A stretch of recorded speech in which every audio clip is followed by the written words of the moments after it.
밤은 깊었고 도시의 소음은 굵은 빗줄기에 씻겨 내려가고 있었습니다. 박민주는 자신의 낡은 승용차 안에서 숨을 죽인 채 앉아 있었습니다.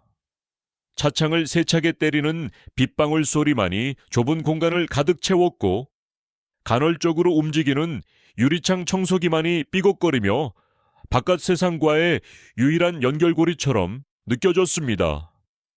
그의 시선은 무릎 위에 놓인 휴대전화 화면에 고정되어 있었습니다. 지도 위에서 깜빡이는 작은 붉은 점, 그 위에는 수연이라는 아내의 이름이 선명했습니다. 그 붉은 점은 지난 3시간 동안 한치의 움직임도 없이 낙원각이라는 화려한 숙소 건물 위에 머물러 있었습니다. 민주는 운전대를 쥔 두 손에 힘을 주었습니다. 손마디가 하얗게 질릴 정도로 꽉 쥔 주먹에는 지난 몇 주간 쌓여온 의심과 분노가 응축되어 있었습니다. 바로 그때였습니다. 화면 속 붉은 점이 미세하게 움직이기 시작했습니다.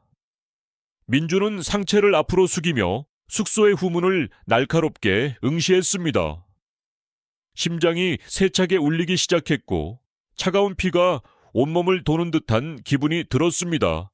잠시 후 낡고 어두운 문이 열리며 한 여인이 모습을 드러냈습니다. 그의 아내 김수연이었습니다. 그녀는 짙은색 외투를 여미고 있었고 비에 젖지 않으려는 듯 목에 두른 수건을 매만졌습니다. 화장기 하나 없는 얼굴은 조명 아래서 유난히 창백하고 지쳐 보였습니다. 민준이 예상했던 모습과는 전혀 달랐습니다. 밀회를 즐기고 나온 여인의 모습이라고는 상상할 수 없었죠. 그녀가 주위를 두리번거리는 순간 부드러운 엔진 소리와 함께 검은색 고급 승용차 한 대가 그녀 앞에 멈춰 섰습니다. 운전석에서 내린 남자는 몸에 잘 맞는 옷을 입고 있었고 그 몸짓 하나하나에는 여유가 넘쳤습니다. 남자는 정중하게 뒷좌석 문을 열어주었고 수연은 잠시 망설이는 듯하다가 이내 차 안으로 몸을 실었습니다. 철컥하고 문이 닫히는 소리는 민준의 귓가에 마치 심판의 망치 소리처럼 울려 퍼졌습니다. 모든 것이 끝났다는 신호였습니다. 그의 머릿속에서는 차가운 계산이 시작되었습니다. 이것으로 모든 증거는 충분했다. 그는 이제 피해자였다. 이혼 소송에서 절대적으로 유리한 고지를 점령할 수 있을 터였다. 이 집은 자신이 평생을 바쳐 꾸민 공간이니 당연히 그의 몫이 될 것이고 아내의 물건들은 내일 당장 모두 문 밖으로 내던져 버리리라 다짐했습니다. 그는 차의 시동을 걸었습니다.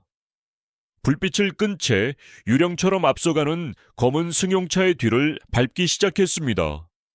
그의 가슴은 복수심으로 뜨겁게 타올랐지만 머리는 얼음장처럼 차가웠습니다.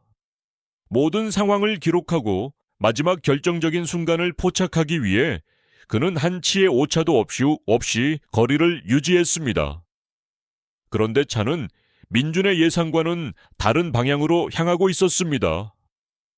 으리으리한 고급 주택가가 아닌 불빛이 환한 도심의 상업지구로 접어들었습니다.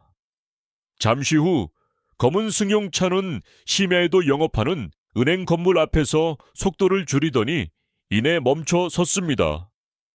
민준의 임에 깊은 주름이 패였습니다. 은행이라니, 이 시간에 여기서 대체 무엇을 하려는 것일까? 그의 머릿속에 그려놓았던 모든 그림이 한순간에 뒤엉키기 시작했습니다. 수연과 그 남자는 차에서 내려 나란히 현금 인출기가 있는 곳으로 걸어갔습니다. 그들의 뒷모습은 민준이 상상했던 연인의 모습과는 거리가 멀었습니다. 거기에는 어떤 설렘이나 애틋함도 없이 오직 무덤덤하고 사무적인 분위기만이 감돌았습니다. 민준은 차를 길게 세운 채 혼란스러운 눈으로 그들을 바라보았습니다. 가슴을 채웠던 뜨거운 분노는 간데없고 그 자리를 이해할 수 없는 거대한 물음표가 채우고 있었습니다. 모든 것이 명확하다고 생각했는데 눈앞에 펼쳐진 광경은 그의 논리적인 세계를 송두리째 흔들고 있었습니다. 이 모든 일의 시작은 모든 것이 어긋나기 시작했던 것은 바로 3주 전 그날이었습니다. 여러분, 반갑습니다. 마음의 길 이야기 채널입니다. 본격적인 이야기에 앞서 잠시 시간을 내어 구독 버튼을 눌러주시면 정말 감사하겠습니다. 여러분의 작은 관심이 저에게는 큰 힘이 됩니다. 그리고 댓글로 어느 고장에서 제 이야기를 듣고 계신지 남겨주세요. 전국 방방곡곡의 시청자분들과 소통하는 것은 언제나 즐거운 일입니다. 오늘 제가 들려드릴 이야기는 한 남자가 자신의 논리와 확신이라는 무기로 스스로를 겨누게 된 가슴 아픈 사연입니다. 모든 것에는 이유가 있고 모든 현상에는 법칙이 있다라고 믿었던 한 남자의 세계가 어떻게 무너져 내렸는지 지금부터 시작하겠습니다. 박민주는 48회를 살아온 고등학교 물리교사였습니다.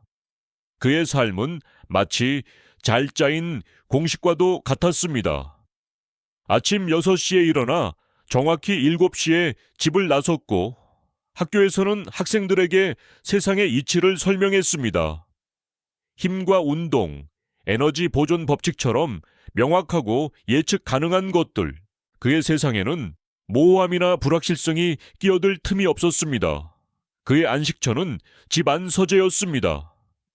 그곳은 오로지 그만을 위한 공간으로 벽면을 가득 채운 낡은 음반들과 진공관이 희미한 불빛을 내뿜는 소리 기기들이 그의 가장 소중한 보물이었습니다. 그는 퇴근 후면 그곳에 틀어박혀 묵직하고 따뜻한 소리에 몸을 맡기곤 했습니다. 복잡한 세상의 소음으로부터 자신을 지키는 견고한 성체였죠. 그의 아내 김수연은 그와는 정반대의 사람이었습니다. 45세 그녀는 작은 꽃집을 운영했습니다. 그녀의 손끝에서는 언제나 흙냄새와 향긋한 꽃내음이 섞여 났습니다. 하지만 언젠가부터 그녀의 얼굴에는 깊은 그늘이 드리워져 있었습니다. 생기를 잃은 꽃처럼 시들어가는 듯 보였고 부부 사이의 대화는 최소한의 단어로만 이루어졌습니다. 저녁 식탁에 마주 앉아도 오가는 말은 거의 없었습니다. 식사하세요. 고마워요. 내일은 새벽 일찍 꽃 시장에 가야 해요. 알았어요. 그들의 대화는 마치 오래된 기계가 삐걱거리며 내는 소리처럼 건조하고 무미건조했습니다. 감정의 교류가 사라진 지 오래였습니다. 그날도 민주는 여느 때처럼 서재에서 흘러나오는 음악에 빠져 있었습니다. 그때 휴대전화 충전기가 필요하다는 사실을 깨닫고 거실로 나왔습니다. 아내의 손가방이 의자 위에 놓여 있는 것을 보고 그는 무심코 가방을 열었습니다. 충전기를 찾기 위해 손을 넣어 휘젓던 그의 손가락 끝에 딱딱하고 낯선 물건이 걸렸습니다. 호기심에 그것을 꺼내본 순간 민준의 숨이 멎는 듯했습니다. 손에 들린 것은 금빛 글씨가 새겨진 얇은 열쇠 카드였습니다. 낙원각, 귀빈층. 그곳은 하룻밤 숙박비가 그의 한 달 월급과 맞먹는 최고급 숙소였습니다. 그들 부부의 형편으로는 감히 꿈도 꿀 수 없는 곳이었죠. 민준의 등줄기를 타고 차가운 기운이 흘러내렸습니다. 그는 잠시 망설이다가 떨리는 손으로 열쇠 카드를 다시 가방 깊숙한 곳에 밀어 넣었습니다. 아무것도 보지 못한 것처럼, 아무 일도 없었던 것처럼. 하지만 그의 마음속에는 이미 의심이라는 작은 씨앗이 뿌려졌습니다.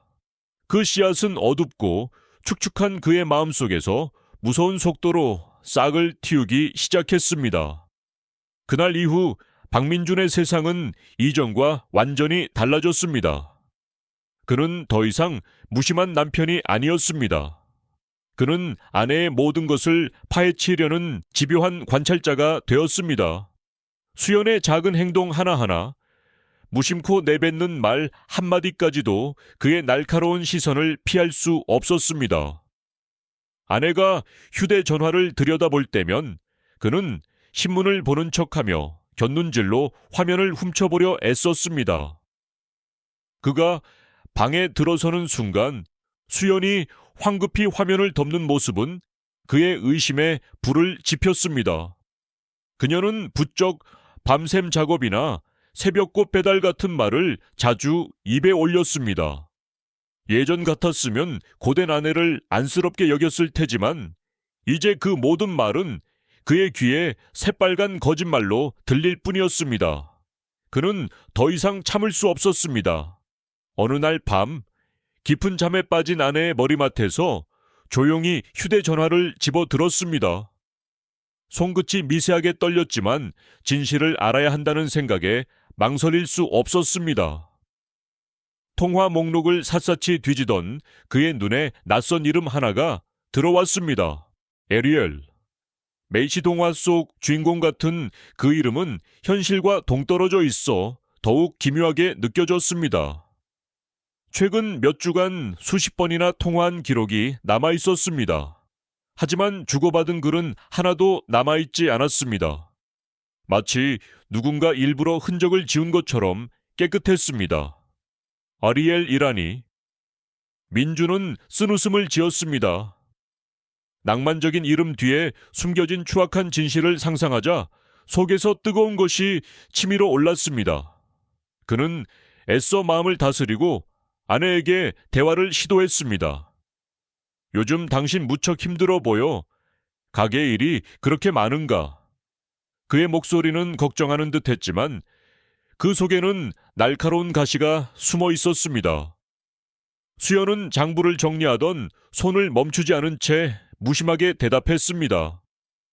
요즘이 1년 중 가장 바쁠 때예요. 조금만 참으면 괜찮아질 거예요. 민주는 포기하지 않고 다시 물었습니다.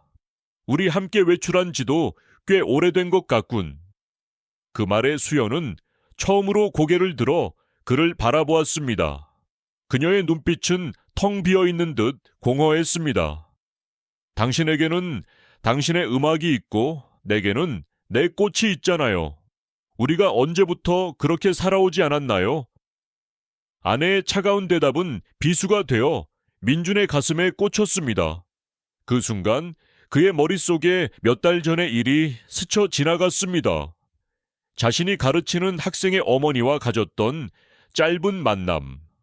부유하고 아름다웠던 그녀는 민준의 지적인 모습에 찬사를 보냈고 외로웠던 그는 잠시 흔들렸습니다. 하지만 그는 그것이 순간의 실수일 뿐이라고 스스로를 합리화하며 서둘러 관계를 정리했습니다. 누구에게도 들키고 싶지 않은 조용히 묻어버린 과거였습니다. 그는 자신의 작은 허물은 애써 외면한 채 아내의 잘못을 파헤칠 권리가 자신에게 있다고 굳게 믿었습니다. 이것은 단순한 의심이 아니라 남편으로서의 정당한 직감이라고 생각했습니다. 그의 논리적인 두뇌는 이제 아내의 배신을 증명하기 위한 증거를 수집하는 데에만 몰두하기 시작했습니다. 박민주는 더 이상 감정에 휘둘리지 않기로 결심했습니다. 그는 물리교사였습니다. 세상의 모든 현상을 관찰하고 자료를 수집하며 법칙을 증명해내는 것이 그의 일이었습니다. 아내의 외도 역시 하나의 현상일 뿐이었습니다. 감정적인 추측이 아닌 명백한 물증으로 증명해야 할 과제라고 생각했습니다. 그는 며칠 밤낮으로 인터넷을 뒤져 손톱보다 작은 추적 장치를 찾아냈습니다. 열쇠고리처럼 생긴 그 작은 물건은 그의 계획을 완벽하게 만들어줄 마지막 조각이었습니다. 며칠 후 작은 꾸러미가 집으로 배달되었습니다. 그는 아내가 가게에 나간 틈을 타 조심스럽게 상자를 열었습니다. 손바닥 위에 올려놓은 추적 장치는 너무나 작고 평범해서 누구도 의심하지 않을 듯했습니다. 다음 날 새벽 수연이 씻기 위해 욕실로 들어간 사이 민주는 그녀의 자동차 열쇠 꾸러미에 조심스럽게 추적 장치를 매달았습니다. 딸깍하는 작은 소리와 함께 그의 완벽한 함정은 완성되었습니다. 이제 아내의 모든 움직임은 그의 손바닥 안에 있었습니다. 그날 이후 그의 휴대전화 화면 속 지도는 그의 새로운 세상이 되었습니다. 그는 수업 시간 틈틈이 그리고 밤늦도록 지도 위에서 움직이는 붉은 점을 눈으로 쫓았습니다. 아내의 동선은 처음 며칠간은 평소와 다를 바 없었습니다. 집, 꽃시장, 그리고 그녀의 작은 가게. 하지만 이내 그의 예상대로 붉은 점은 일주일에 두세 번씩 익숙한 경로를 벗어나기 시작했습니다. 그 점이 멈추는 곳은 언제나 낙원각이 있는 화려한 도심의 한복판이었습니다. 그의 심장은 차갑게 가라앉았습니다. 모든 것이 그의 가설대로 맞아떨어지고 있었습니다. 주말이 되자 대학에 다니는 아들이 오랜만에 집을 찾았습니다. 아들은 민준의 서재를 기웃거리며 감탄했습니다. 아버지, 이 소리기기 새로 들이셨네요. 보기에도 무척 비싸 보이는데요. 민준은 어깨를 으쓱하며 대답했습니다. 좋은 소리를 듣기 위한 투자라고 할 수 있지. 아들은 고개를 끄덕이더니 이내 걱정스러운 얼굴로 물었습니다. 어머니는 또 늦게까지 일하시나 봐요. 요즘 부쩍 마르신 것 같아요. 두 분, 요즘 대화는 좀 하세요. 아들의 날카로운 질문에 민주는 순간 할 말을 잃었습니다. 그는 짜증 섞인 목소리로 아들을 타박했습니다. 어른들 일에 신경 쓰지 마라. 네 어머니는 그저 가게 일이 바쁜 것뿐이야. 아들은 더 이상 묻지 않았지만 그의 눈빛에는 실망감이 역력했습니다. 민주는 아들의 시선을 피하며 애써 태연한 척했습니다. 마음 한구석이 따끔거렸지만 그는 곧 그 감정을 털어냈습니다. 지금 자신은 배신당한 남편이었다. 상처받은 피해자였다. 그러니 이 모든 상황에서 자신은 정당하다고 그렇게 스스로를 위로했습니다. 그는 아내에게 실망했고 자신들의 가정을 위태롭게 만드는 그녀의 이기적인 행동에 분노했습니다. 그에게 남은 것은 오직 차가운 복수심뿐이었습니다. 그날 밤도 박민주는 어둠 속에서 홀로 휴대전화 화면을 응시하고 있었습니다. 화면 속 붉은 점은 3시간이 넘도록 낙원 가게 위치에서 미동도 하지 않았습니다. 그의 인내심은 마침내 바닥을 드러냈습니다. 더 이상 이렇게 앉아서 기다릴 수만은 없었습니다. 그는 자리에서 벌떡 일어났습니다. 이제 직접 현장을 덮쳐 모든 것을 끝내야 할 때였습니다. 그의 머릿속은 이미 앞으로 벌어질 일들에 대한 명확한 계획으로 가득 차 있었습니다. 그는 숙소의 방문을 박차고 들어가 두 사람의 밀회 현장을 급습할 것이었습니다. 그들의 당황하고 수치스러워하는 얼굴을 똑똑히 카메라에 담을 것이었습니다. 그 사진들은 법정에서 그의 승리를 보장해줄 가장 강력한 무기가 될 터였습니다. 그는 이미 재산 분할까지 머릿속으로 끝마친 상태였습니다. 이 집은 그의 피와 땀이 밴 공간이니 당연히 그의 것이 되어야 했습니다. 아내의 작은 꽃집 따위는 이제 그의 관심 밖이었습니다. 심장이 세차게 뛰기 시작했고 온몸에 뜨거운 기운이 솟구쳤습니다. 그것은 분노와 배신감, 그리고 복수를 앞둔 흥분이 뒤섞인 기묘한 감정이었습니다.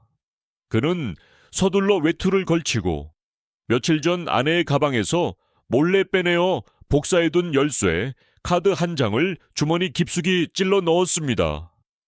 차를 몰아 숙소로 향하는 동안 그의 머릿속에서는 아내와의 마지막 대화가 몇 번이고 반복되었습니다.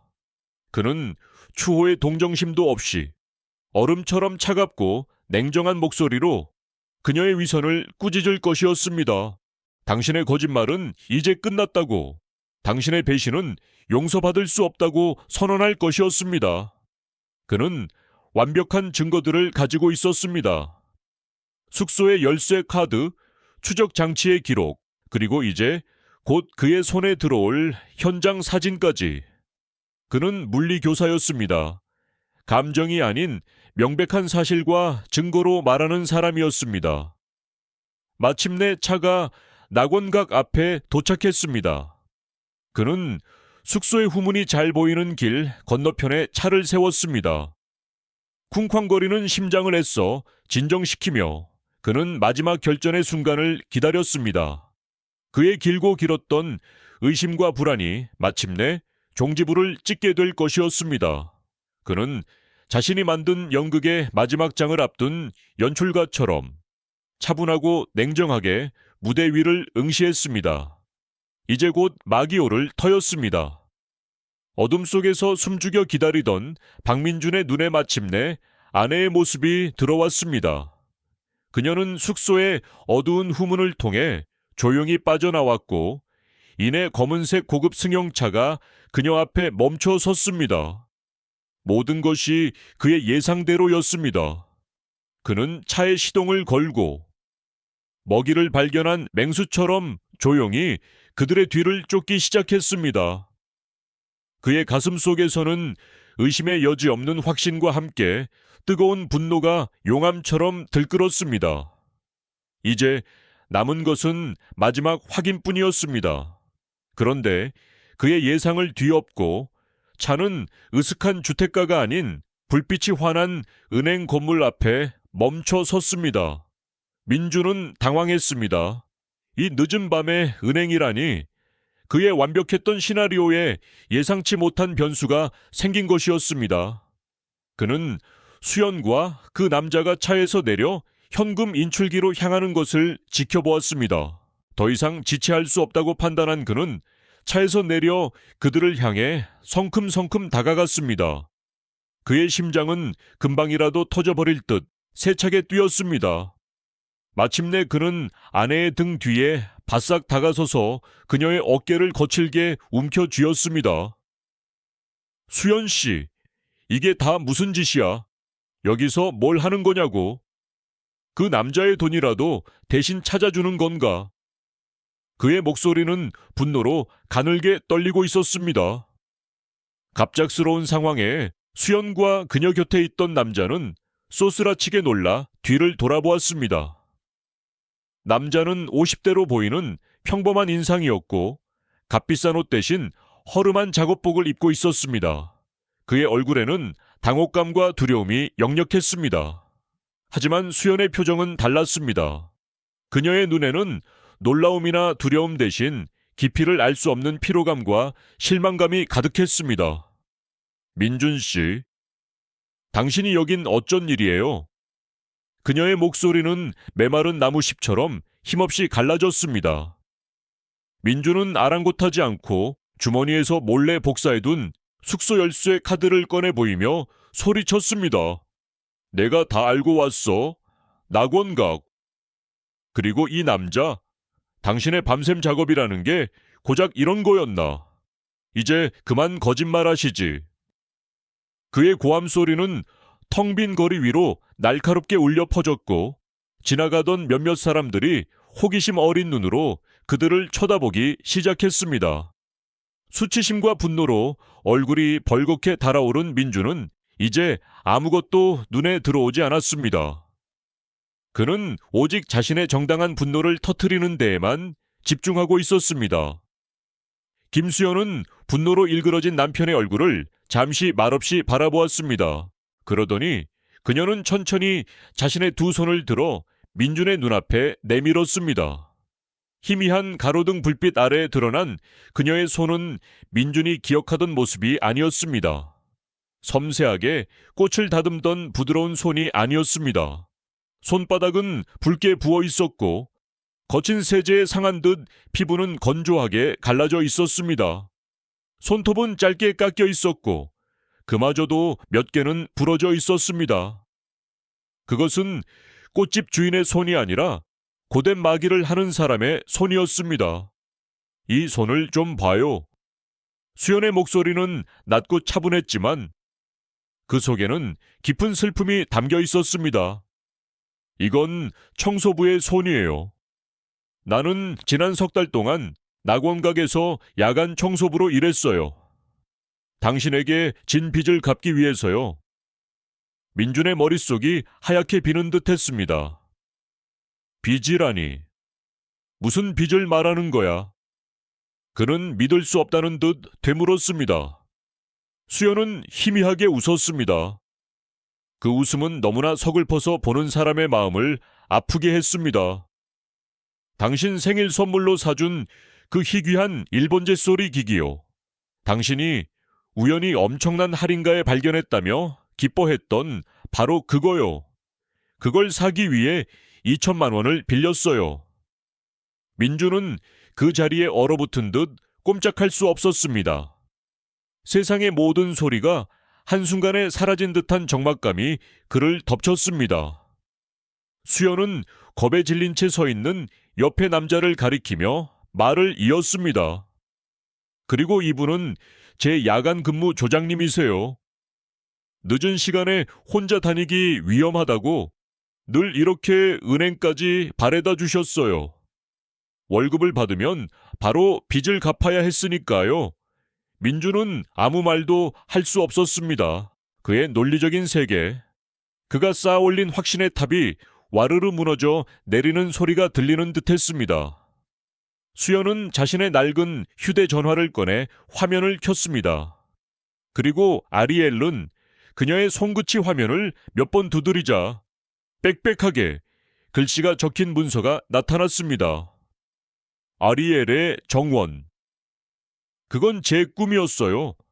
지금의 이 작은 가게가 아니라 언젠가 제대로 된 나만의 꽃가게를 열고 싶어서 만든 사업 계획서의 이름이에요. 바로 그때 민준의 외투 주머니에서 진동이 울렸습니다. 무심코 화면을 본 수연의 눈빛이 싸늘하게 굳었습니다. 화면에는 얼마 전 그가 잠시 만났던 학부모의 이름과 함께 제가 선물한 시계 참 잘 어울려요.